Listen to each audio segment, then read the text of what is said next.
Hello and welcome to Newswire. I'm Ayza Omar. Now, Pakistan's Foreign Minister, Mr. Shah Mahmood Qureshi's message in Pakistan's mediation efforts during his travels to Riyadh and Tehran were pretty clear-cut. He said maximum restraint and immediate steps for de-escalation by all sides involved in the prevailing Middle East tensions were needed. Now, there was obviously pretty credible fears of imminent war between Iran and the United States, especially in the past few weeks after the US assassinated a top Iranian commander. That was January 3rd. And then Tehran's retaliation came a few days later when it hit bases housing American troops in Iraq with ballistic missiles. In Iran's missile strike, there were no casualties, but there was a real fear that this was going to start an actual war on the ground. Now, thankfully, that hasn't happened. There have been a lot of world leaders who have been scrambling to de-escalate the situation. The US and Iran have both said that they are not looking for a war. Now, in Pakistan's efforts, what we're looking at is that what's interesting in this development, while US Secretary of State Mike Pompeo, he reached out to various countries that could help de-escalate the situation. Pakistan was one of the first countries he called right after the strike on Qasem Soleimani. Here's Pompeo's tweet. You can see it on your screens right now. This was a tweet from January 3rd. It says, Pakistan's Chief of Staff General Qamar Javid Bajwa and I spoke today about the US defensive action to kill Qasem Soleimani. The Iran regime's actions in the region are destabilizing, and our resolve in protecting American interests, personnel, facilities, and partners will not waver.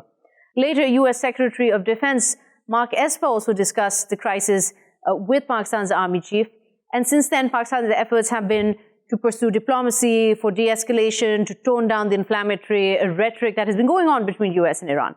So we're trying to focus this discussion mainly on what Pakistan's stake is really in in Middle East tensions, in preventing a full-out war. We will also be talking about this and a lot more in terms of the developments that have taken place in the past few days between US and Iran. So without further ado, let me introduce who's joining us today. Mostafa Khoshcheshm, an analyst joining us from Tehran. We also have Mr. Khaled Almaeena, an analyst and political and media analyst, I should say. Also the former editor of Arab News and Saudi Gazette. He's joining us from Jeddah today. And we have Mr. Javid Husain, the former ambassador of Pakistan to Iran, joining us from Lahore. So I'd like to welcome all three of you here to the show, to the discussion.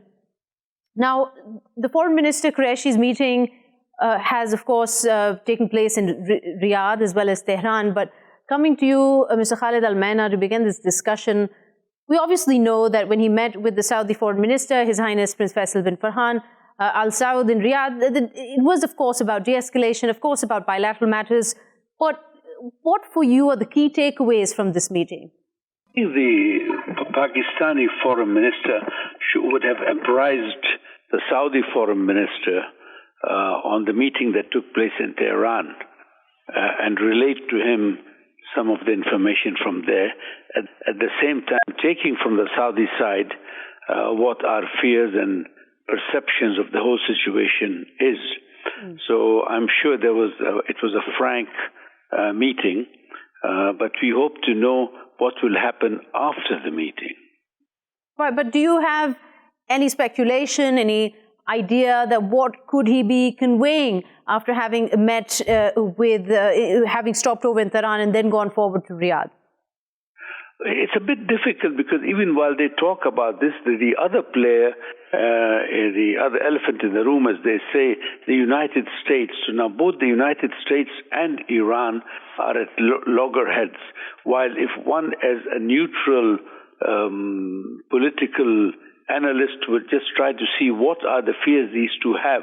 But I think the fact that they have not gone ahead, on one hand you have the United States with its tweets and whatever it's doing, on the other hand the Iranian, obstinance.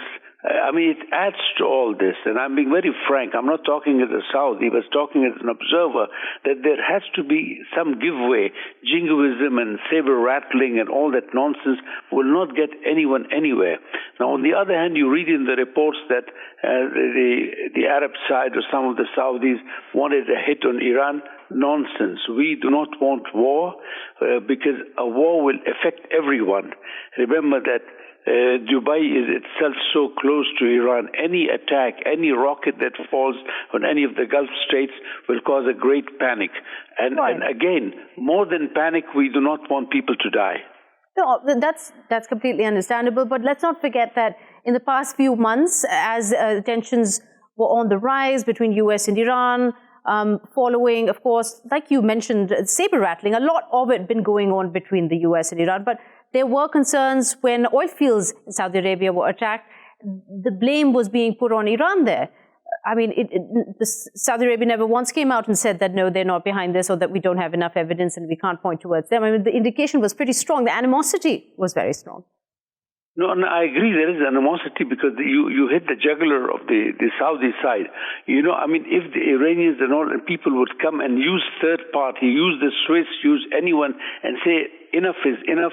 Let's get down and talk and have a dialogue. This hasn't happened. Now, I'm not rooting for Trump. I mean, I have many issues with him.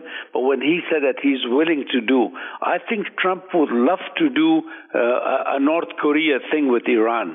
But then again, some of the rhetoric frightens me coming out of some of these military commanders in Iran and other things.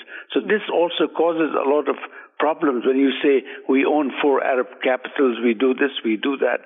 And this doesn't help a lot. So you have to have a confidence-building measures before you go one step ahead. Right. Now, these drones that hit the oil fields came from somewhere. Right. And they didn't come from Yemen. Okay. So, Mr. Khoshcheshm, coming to your take on Pakistan's mediation efforts going forward, I mean, Qatar has also played a role here. What do you think? I mean, we see the saber rattling on one end, we see the political agenda through tweets and the kind of war rhetoric that we're not sort of, you know, it's not unprecedented. We've seen it from all sides, fairly speaking. But what is going on behind the scenes? What do you make of the Foreign Minister Shah Mahmood Qureshi stopping in Tehran, going on to Riyadh? What are you speculating would have been the concerns pushed forward or the messages conveyed? Well, Pakistan as well as Qatar and a number of others are good friends and neighbors of Iran, and they've been trying to de-escalate the situation. They have rightly come to realize that the situation might easily spiral out of control. But as far as mediation efforts between Iran and Saudi Arabia is concerned, I don't think that there is a chance here because let's remember that Qasem Soleimani was, according to Adel Abdul Mahdi, the Iraqi prime minister, he was on a trip to Iraq to bring Tehran's response to mediation efforts between Iran and Saudi Arabia, and he was assassinated by the Americans. Let's remember that the Saudis were saber-rattling for quite a long time. They warned to take the war to Tehran, followed by a couple of explosions and terrorist attacks on the Iranian parliament, as well as the shrine of Imam Khomeini, the late founder of the Islamic Republic. And then there were words of war everywhere by the Saudis, and they were, trying to escalate the tensions all the time, relying on the United States as a protector. But once Iran shut down the U.S. drone and the United States showed that it would not go into war, especially when Donald Trump stressed that he would not go to war for the sake of the Saudis came to realize that they are very much vulnerable. We don't have that much time, so I want to get to the crux of this, what you're saying. What would be enough in terms of Saudi Arabia playing its role in bringing finally the kind of tensions they've seen historically to an end? The UN has stressed that Iran has not been involved in, they have not found any kind of evidence to condemn Iran for the Aramco attacks. And they should, first of all, as I said, keep quiet for some time. That's for sure.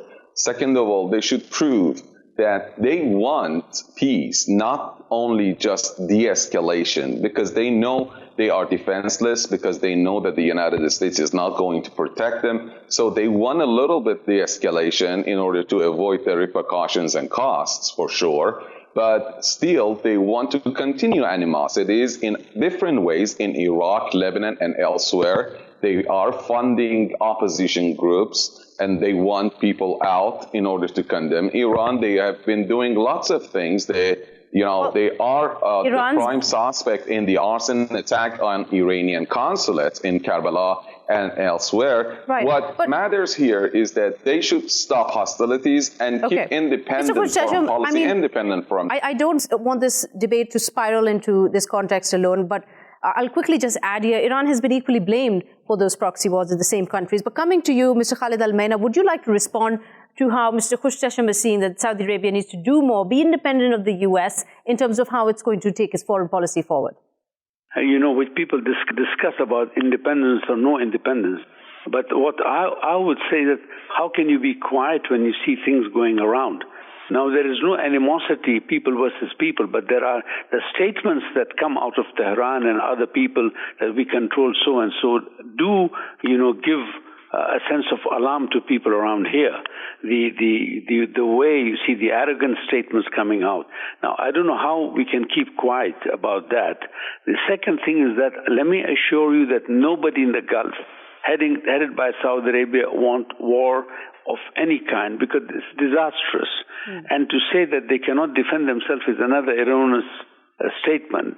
I wish Iranians who claim now that they can do without so much thing and they have an independent foreign policy come up and say, we have had enough, we would like to talk, and then see the response from the GCC side or from other sides. Okay, so let me bring you in here, Mr. Javid Husain. You have been an ambassador to Iran. And you've heard this conversation between Mr. Khoshcheshm and Mr. Almaeena. And I'm curious to know how you're interpreting this, and also the larger context of how Pakistan's role has been in these mediation efforts going from Tehran to Riyadh, and how not only the Secretary of State of the US, but the Defense Secretary, they approached Pakistan first. So there are two parts really to my question. I'm curious to hear your response to it. Well, first of all, let me clarify Pakistan's position, or how Pakistan looks at this whole situation. Pakistan has stated very categorically that we are against war in our neighborhood because of its dangerous repercussions on not only on the regional countries but directly on us. So therefore, Pakistan would like peace to be strengthened, and it would do all possible efforts, undertake all possible efforts to strengthen peace and stability in our neighborhood.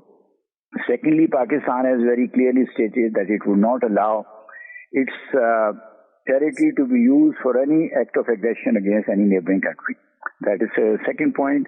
And third is that we will not become part of a war by any other third party against another country.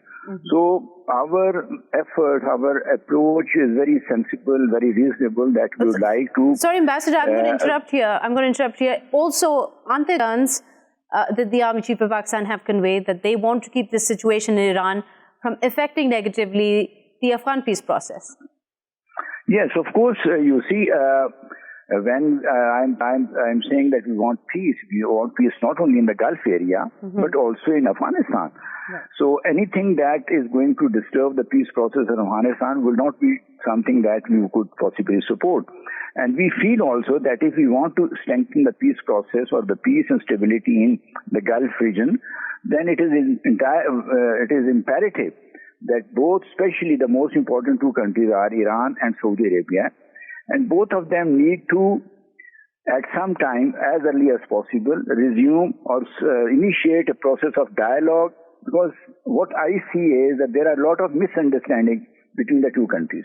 Okay, just hold that thought, Mr. These misunderstandings are being encouraged, disseminated by non-regional countries to create bad blood between the two parties. So that the moral is, and I think this is what Foreign Minister Shah Mahmood Qureshi is trying to do, is to persuade both Iran and Saudi Arabia to start a process of talks, understand each other's point of view, and then to de-escalate the situation and to start a peace process, and also to establish ultimately a security structure in this region, in which if there is some dispute or some misunderstanding, that can be resolved through peaceful negotiations and talks among the regional countries without the involvement of non-regional powers. Okay, so coming back to you, Mr. Khoshcheshm, you were trying to add something to that earlier. Let me give you a chance here to speak now. Yeah, I was reminding the audience that Iran had very recently, in the last 6 months, offered two plans in order to resolve the differences. One was the regional dialogue for resolving the differences between Iran and the Arab states on the southern rims of the Persian Gulf. The other one was the Hormuz Peace Initiative. None received the welcome from the Saudi part, from the United States, from no one, especially the one, the HOPE or Hormuz Peace Initiative that was raised by President Rouhani at the UN General Assembly. Peace is possible only when the parties to these talks are honest.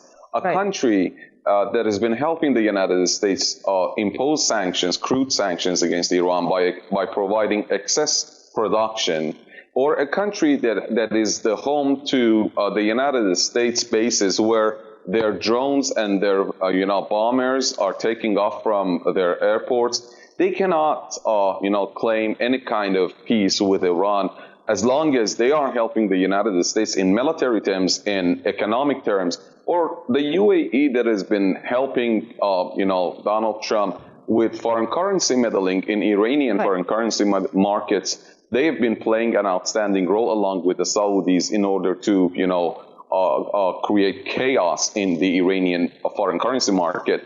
They've been helping Donald Trump with every move against Iran. They should stop these hostilities and then embrace talks with Iran as offered by Tehran. Iran is still insistent that it wants friendly relations with the neighbors. Okay, so I'm coming to you here on this point, Mr. Khaled.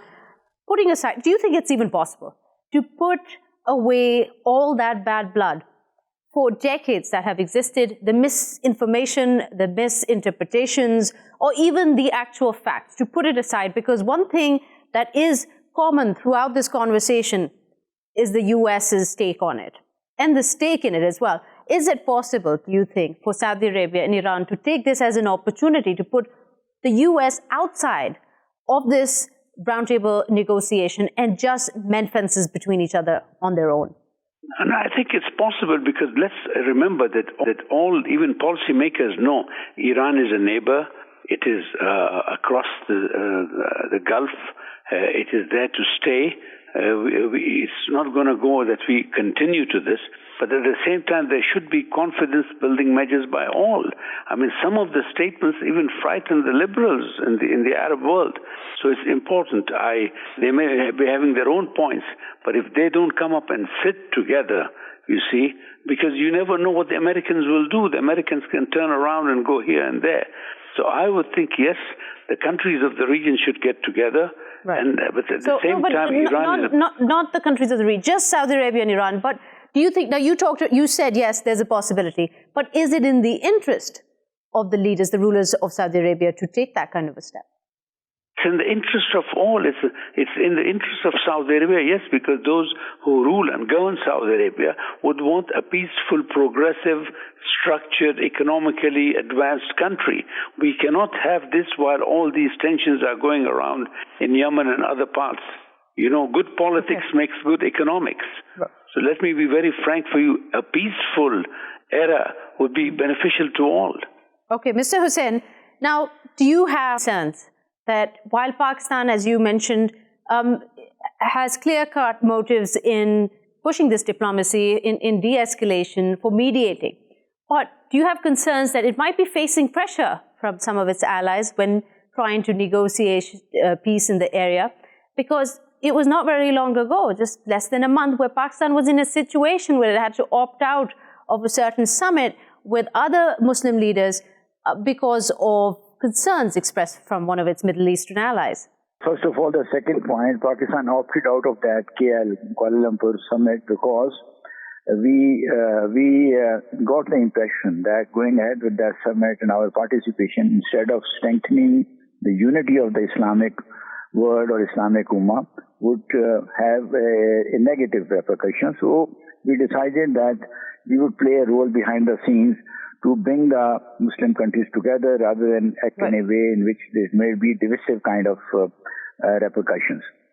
Otherwise, I think as far as Iran and Saudi Arabia are concerned, we would like both these countries with which, and we maintain friendly and brotherly relations with both the countries, that they should be on friendly terms with each other. And the first step is, I think, in that direction should be to listen to each other's point of view, to try to understand what kind of concerns the other side has, and then see that their common interest lies in strengthening peace and stability. I don't see any reason, any rationale for lack of peace between Iran and Saudi Arabia. It doesn't help Saudi Arabia, it doesn't help Iran. So there is every reason that these two countries should start a dialogue. If Pakistan can play a role in this, encouraging and facilitating this dialogue, I think then we would be very happy to do that.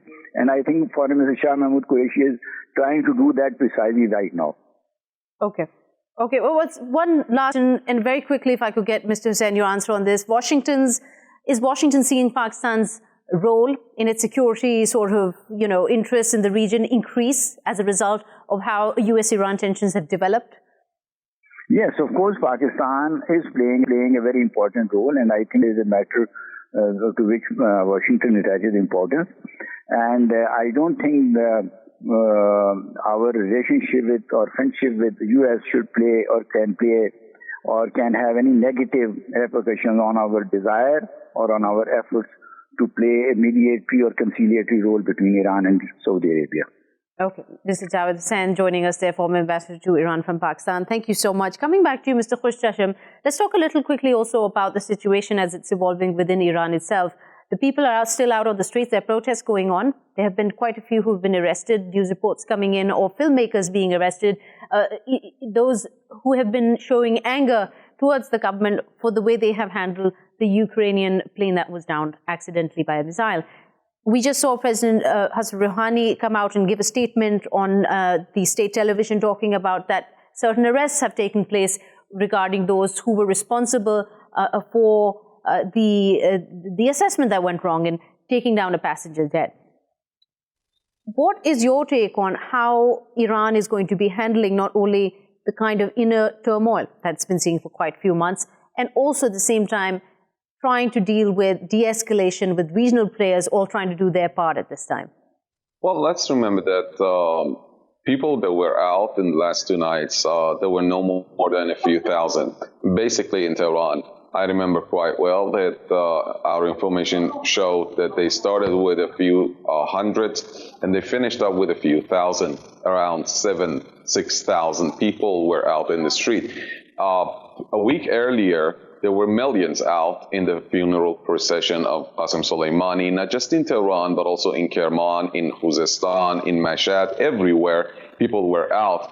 And they proved to be, pro-government. So the government still has a very, very strong backing of the public. That's very important to the foreign audience to understand and develop a correct notion of the situation here. But of course, people are free, according to the Iranian law, to express their protest if they do not damage public and private properties, if they do not hold up the traffic, cause heavy traffic jams. But with regard to the Ukrainian plane, let's remember that in similar cases, when Ukrainians shut down a Russian plane or the Russians shut down a Korean plane, they never acknowledged, or they came to acknowledge their role after weeks or months. In this case, Iran, the Iranian military, is admitted after just a couple of days. So people here are sad about this story. People are really sad that we have lost 176 people. Surely those that have done the wrong move should stand trial. That's wanted by everyone. And also the procedures, the air defense procedures, should be improved. But the investigations are still underway about the real cause. There is a good possibility, new data shows, that there is a good possibility of jamming and disruption by the United States. The same thing that Iran did to them when Iran launched missile attacks on Ain al-Assad air base in Iraq.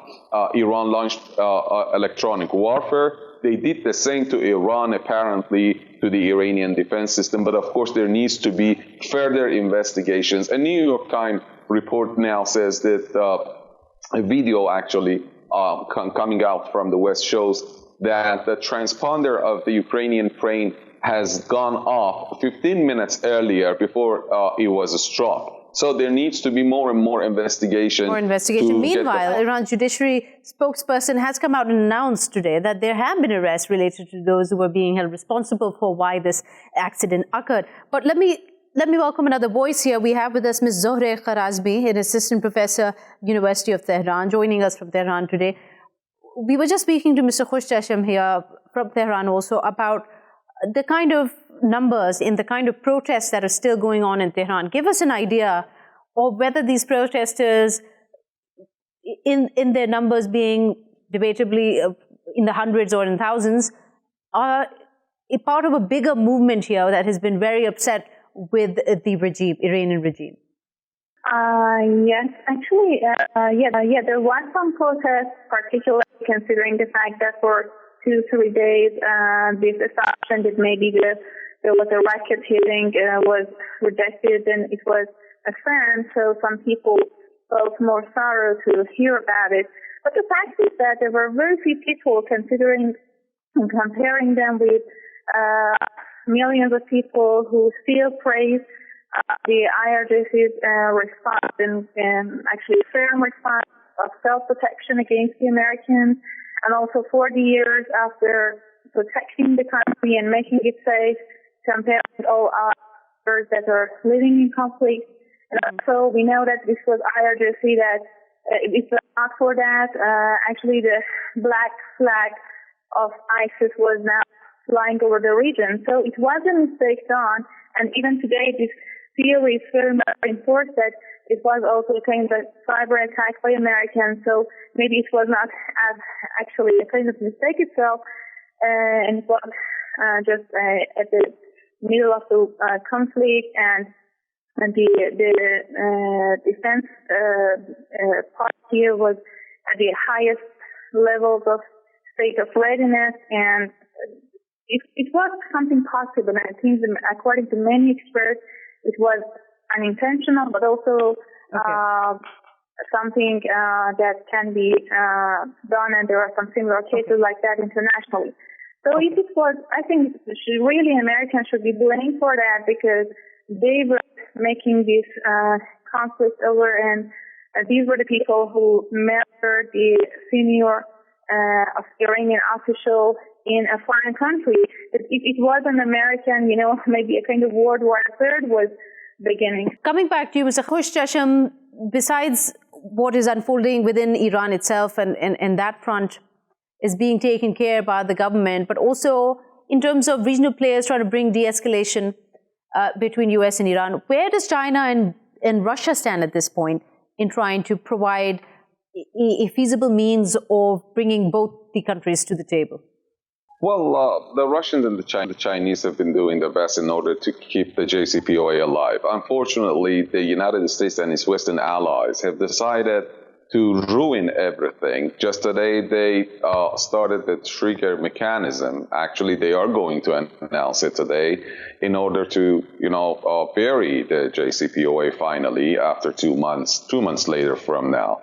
The point here is that the United States and its allies, no matter we're talking about European countries or we are talking about the regional countries of the allies of the United States, they are playing in a very, very large plan, a strategy to pressure Tehran.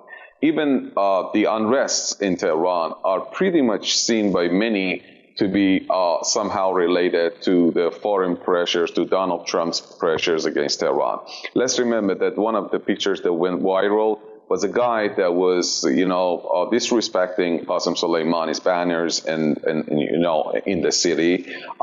Nobody would care that there were millions out to admire and to mourn for Qasem Soleimani. They are trying to, to magnify the picture of one person or 1,000 person to make it look like Iranians are divided while that's not the case. As a matter of fact, the British envoy was there, the ambassador, in violation of the Vienna Convention of 1961. He removed his diplomatic immunity. He was going there, and he was going live on Instagram in order to give credit to the protests, to draw attention of the world to the protests. The British have sped up their hostilities towards Iran also. It seems that the United States once again wants to get back from area of hard warfare to semi-hard and soft warfare against Iran in order to pressure and sandwich the Iranian government and the Islamic Republic from outside and inside. As long as these pressures and this strategy, psychological warfare, doesn't stop, we cannot hope for any kind of de-escalation in any area. Okay, all right. Well, unfortunately, out of time there. So thank you so much, Mr. Khoshcheshm, for joining us in this conversation, and Ms. Zohreh Kharazmi. Also, we were just talking to Mr. Khaled Almaeena. Thank you for your time. And with that, we've got to take a quick short break. We will be back with more news and analysis right after.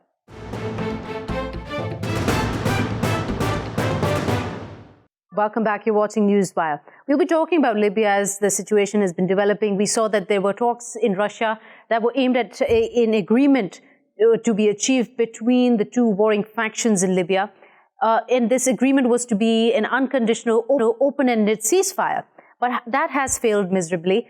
We didn't see any kind of breakthrough coming through. Moscow's aim was, as they said, to get them on the table and agree to an open-ended ceasefire between the UN-recognized government of Ayza Omar, the GNA, and the renegade General Khalifa Haftar, who commands the eastern-based Libya National Army. While Prime Minister Faisal Sarraj did sign a draft ceasefire agreement, Khalifa Haftar asked for more time and then on Monday night left Moscow without signing the deal. Instead, what we're seeing is, again, escalation of violence unfolding in Libya. We've just seen reports coming in of Turkey coming out with a statement, President Tayyip Erdogan, saying that that if these attacks continue by Khalifa Haftar, we'll be teaching him a lesson. Now, Turkey's Foreign Minister, Mr. Cavusoglu, he said that Haftar not signing the deal also shows that who wants war and who wants peace in the country. Now, Turkey has been supporting Libya's UN-recognized government, the GNA, and after the recent maritime and security agreements signed with them, they've been sending troops also. This poses a bit of a problem in terms of the Moscow peace deal kind of falling through, because there was another one planned in a few days, actually on Sunday in Berlin, on bringing peace to the region. So what will be the purpose of that? And also, what is then the future of the Libya conflict, considering the two major stakeholders here, Russia and Turkey, are on the opposite sides, backing the opposite factions. So this and more to be discussed with our guests. Let's introduce who we have today with us, Mr. Mark Sleboda, a defense analyst joining us from Moscow, as well as Mr. Kamran Gasanov joining us from Moscow, journalist there. Welcome to both of you to the program. I want to start with you, Mr. Gasanov, especially in light of the kind of miserable failure, if I may say, has taken place in Moscow in trying to bring both these factions to agree. I shouldn't say factions, the UN-recognized government and Khalifa Haftar to a ceasefire. What is your take away on this development? Yes, I agree that this is a kind of failure. Maybe most of experts expected that they will sign this agreement because a couple days ago, both sides, they confirmed that they want to stop all violence, all battles. And I also hope that Haftar and Sarraj as well, they will sign. But the problem is that one of these parties is not totally independent. I mean, Haftar has the intention to capture Tripoli and hope that he will unite the country under his control. And the second second influence is that Haftar depends on Egypt. I think he coordinates his position on these talks with these actors. And maybe he gets some signal that he shouldn't sign this agreement, and Egypt still hope maybe that Haftar succeeds, he captures Tripoli, and the whole control will belong to them. Or even if he doesn't succeed, for them it's important not to allow other actors to divide or influence in Libya, because they invested a lot of money, a lot of arms to Haftar, and they want also to be part of this talks. And I expect that maybe in Berlin some representatives from these Arab countries we will see. And it is impossible to talk with Haftar without considering the position those of who their back them. sponsors. Okay, Mr. Sleboda, were you surprised no breakthrough was achieved in Moscow? I was not surprised at all. And the reason for that is I agree with our previous speaker that Khalifa Haftar, the general in charge of the Libyan National Army forces and one half of the divided, contested parliamentary bodies in Libya, is winning. And he's winning big time. In fact, the only areas of Libya that the Muslim Brotherhood affiliated regime still controls are Tripoli and Misrata. Less than one-third. Less than one-third of Libya is under the UN recognized government. Yes, exactly. And Haftar is in the suburbs of both Tripoli and Misrata at this point. So he's got no real reason to give concessions or compromises at this part. And I think I agree that the delay in his refusing to sign it, asking for overnight, almost certainly means that he consulted with the governments of Egypt, and they agree. They do not want a Muslim Brotherhood-dominated regime to control Tripoli and the rest, by extension, the rest of Libya. And they feel very strongly against Turkey trying to strong-arm its way into negotiations with the support of thousands of jihadis, which it has exported from Idlib in Syria to back up the GNA Muslim Brotherhood regime in Tripoli. Right, absolutely. Mr. Kamran, coming back to you, the LNA soon after the Moscow meeting didn't lead to much. Then soon after posted on their Facebook page that they were ready and determined to achieve victory in their months-long campaign to seize Tripoli. This has been going on for 9 months now. Again, now we are seeing suddenly everybody's very concerned about foreign intervention in Libya. Everyone's very active, whether it's Algeria, it's Egypt, it's Russia, Turkey. What is it that makes now, this point in time, suddenly so important for international intervention to take place in Libya? Why now? This has been going on since 2011. I think that international intervention, if we mean military means, it will make the things worse because we have already in Tripoli Turkish army, and if Haftar wants to capture the capital of Libya, Turkey will push him back. And I am sure that Erdogan will use force, as he already proved in Syria. He will not hesitate to attack Haftar's forces. But nevertheless, I think what we have now, it's still a kind of progress, because until now we had no real political process in Moscow. Two leaders of these two parties met, and this is really a positive step because in other conflicts we see that no party sends his leader. He sends his representative, mediator, and here we have people who is responsible. And in Syria it also lasted a couple years until we have safe zones, and I think Turkey and Russia is able to make progress in this process, as they proved in Syria. There are some problems, but nevertheless, they have some influence, especially Turkey on Sarraj, and Russia also its experience in Syria, and with Turkey, it will work sooner or later.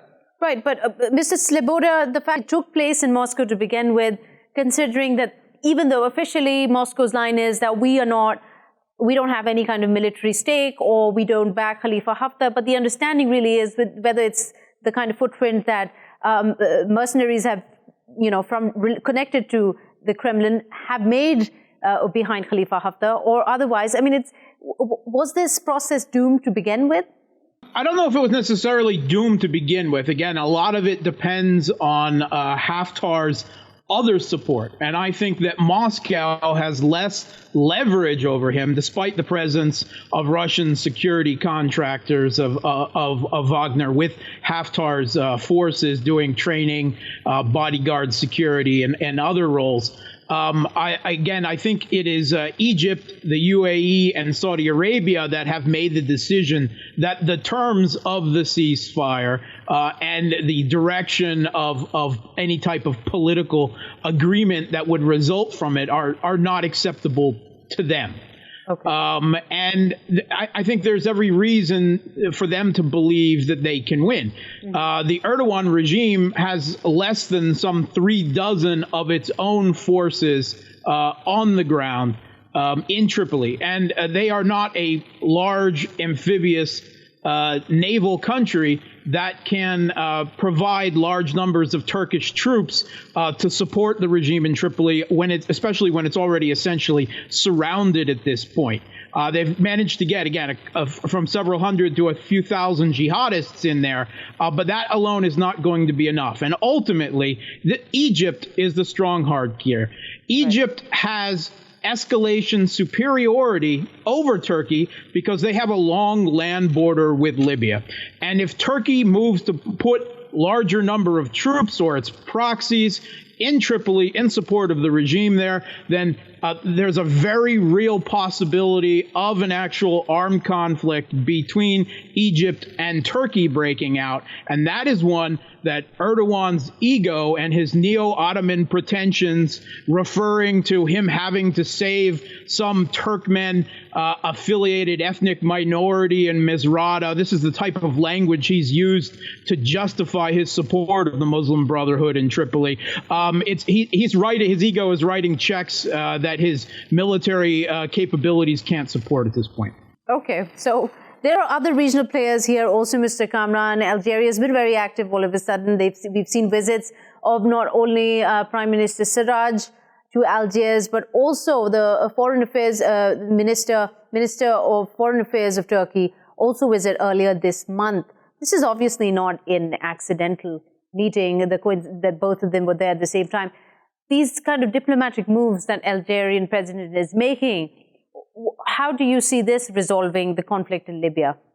I think the diplomatic game, it's very important in this conflict because, as we mentioned, there are a lot of players, a lot of stakeholders, and from the position of one player, it doesn't depend everything.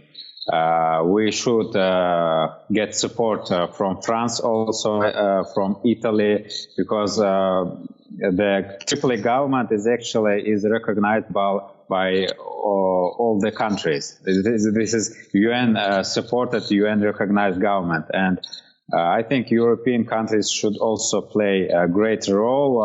But have the European countries played that role so far? This is not a new conflict. I mean, Germany announcing to hold a summit aimed at sort of developing a peace process here in Libya. They've given this semi-official date of January 19th. But I mean, as far as I understand it right now, even both sides, the LNA or the GNA, are not officially invited into this summit. You think the EU has done its role in mediating effectively what could have been resolved many months ago? Until now, there were two attempts. One attempt from the side of Italy, and Italy supports Sarraj, and the second attempt from the side of France, who supports Haftar. And I see that they have competition between them. The European member states, they compete, and they should stay united and play show the united position on this conflict, and also speak also with Russia, with Turkey. And I don't agree that what Turkey is doing, it's against, it makes things worse, it's against stability. Turkey is supporting the UN-recognized government, and I think that Europe must be thankful that Turkey defends Sarraj, because if Turkey doesn't defend, he will fall, and then we all must speak with Haftar. He's only general, and he has no real recognition. He's actually not legal, I would say. Right. He's just heading a couple of militias there and being by regional powers. But we're running out of time. Mr. Sleboda, I want to come back to you on the same question. Do you think that EU has lost its position to effectively mediate this conflict? Yes, both the U.S., which has essentially divorced itself from the conflict, and the EU have largely abdicated responsibility here. France seems to be the only player involved, and they're actually supporting Haftar. And this is because of the type of regime that has, in the end, resulted from the government of national accord in Tripoli, and their dissatisfaction with its inability to control the country and with its extremist nature.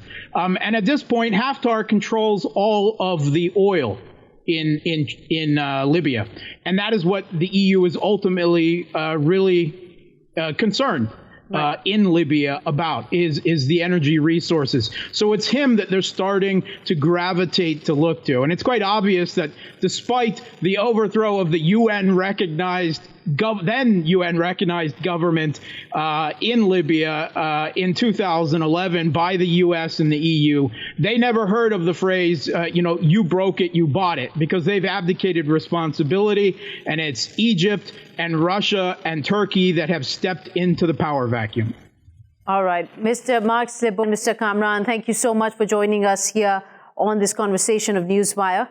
We've come to the end of the program, but just as a closing thought, let me also mention that these 9 months of fierce fighting that have taken place in Libya between Khalifa Haftar's LNA and the UN-recognized government of Libya, it's resulted in more than 280 civilians dying, 2,000 fighters have been killed, and these are numbers coming out from the UN, that hundreds of thousands have been internally displaced. The UN Special Envoy to Libya, Hassan Salameh, has said time and again, and I'm just going to read out a quote from him, take your hands out of Libya. The country is suffering too much from foreign intervention in too many ways. And yet we are seeing the kind of mediation taking place by lots of stakeholders in trying to resolve the Libya conflict. Whether that unfolds anytime soon, well, we'll be keeping you up to date.